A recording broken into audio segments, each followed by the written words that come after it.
Music is very therapeutic to me, and music has also made me realize that I need therapy. I'm aware of myself. I have a lot of self-awareness. You know, it's very important to have knowledge of self. So if you don't, tap in, get your therapist or something, figure your life out, B. I'm a rude boy, and I ain't gonna change. I believe a girl and that one ain't gonna change. I'm a rude boy, and I ain't gonna change. My name is CJ Fly. I'm from Brooklyn, New York, and I make hip-hop music, amongst other things.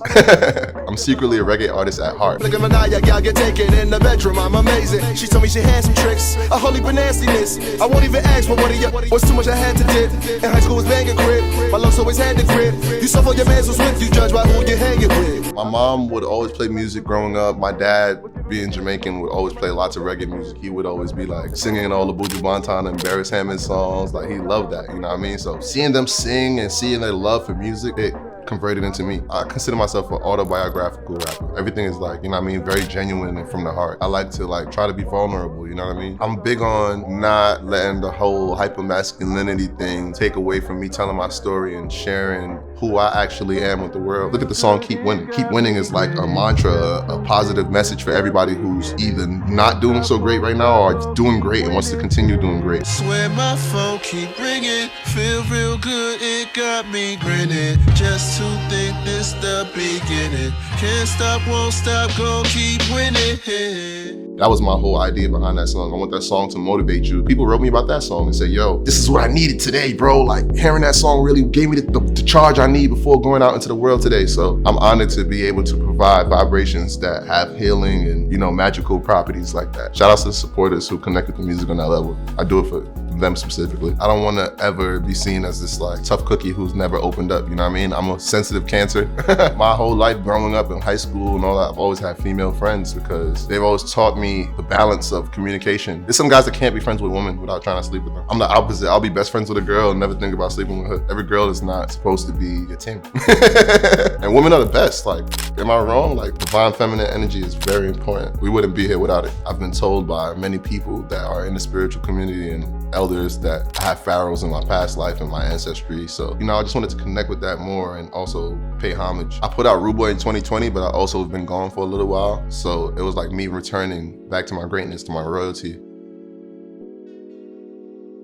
I'm infinite, just like my favorite song by Eminem. Gon' meet a lot of folks in life, don't mean you friends with them. Most cats is bitches, I don't say that cause they feminist. So when I see you writing RIPs, it don't feel genuine. You might think one word sounds like this, but it actually could be turned and flipped into this other thing. Steez used to call it tonal perception, you know what I mean? Where you take one word and make it sound like the next word, but it's not really that, you know what I mean? Use the tone of the word to try to make people perceive it differently. It's just part of word bending and being a wordsmith and an MC, you know what I mean? You gotta make them words work for you, fit it in the puzzle. As far as like the spiritual world, as far as crystals and all that, chakras, Steez and the homies put me onto that world. You know, that was a big part of our collective culture, you know? We were heavy on the meditation, heavy on the crystals, having your chakras aligned. When we were younger, we would watch Spirit Science on YouTube and just learn all these different things about the universe and the world. You know, as I got older and Steez passed away, rest in peace, I kind of stepped away from it a little bit. When you're young, you have a lot of curiosity about the world and, you know, where you come from and what you're capable of. And I feel like we were young and just trying to tap into our superpowers. And I'm only getting better as I'm getting older. Whatever happens, just let boxing. If you beefing and you problem, then the police gon' come knocking. Need some better options. The worst advice somebody ever gave me was not to sing and just rap.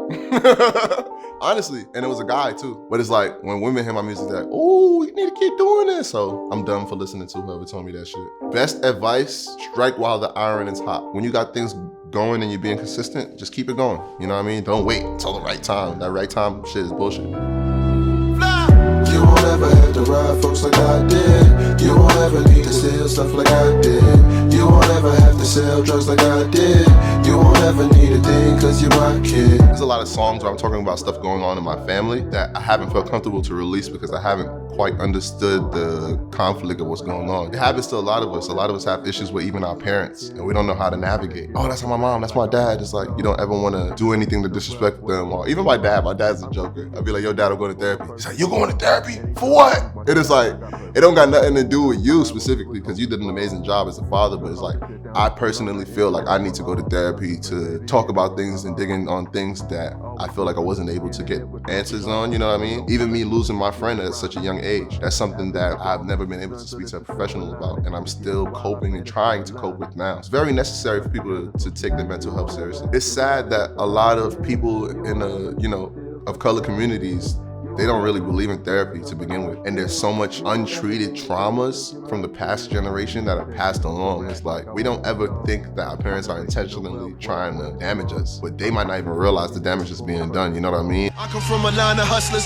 we always gon' try and bargain. Growing up inside a concrete jungle made me lion-hearted. Just call this thing just how it is, no time for all the jargon. Got plans of running this rap game, I never thought of jogging. I used to smoke zips to the face until I felt lethargic. Screwed up my brain and now I can't remember half my logins. War with myself, had PTSD like a veteran. I needed therapy, but used the tree like it was medicine. The verses on Keep Winning, I feel like I was really like writing some real poetic shit on there where I was like, to think I've been here for 10 years, but I'm just getting started, being patient and just waiting till the day I've charted. I come from a line of hustlers. We always gonna try and bargain. Growing up inside this concrete jungle made me lion-hearted. Going on 10 years as a rapper. Cole and Kendrick was on their 10-year mark when they started to really take off, so I'm on my way.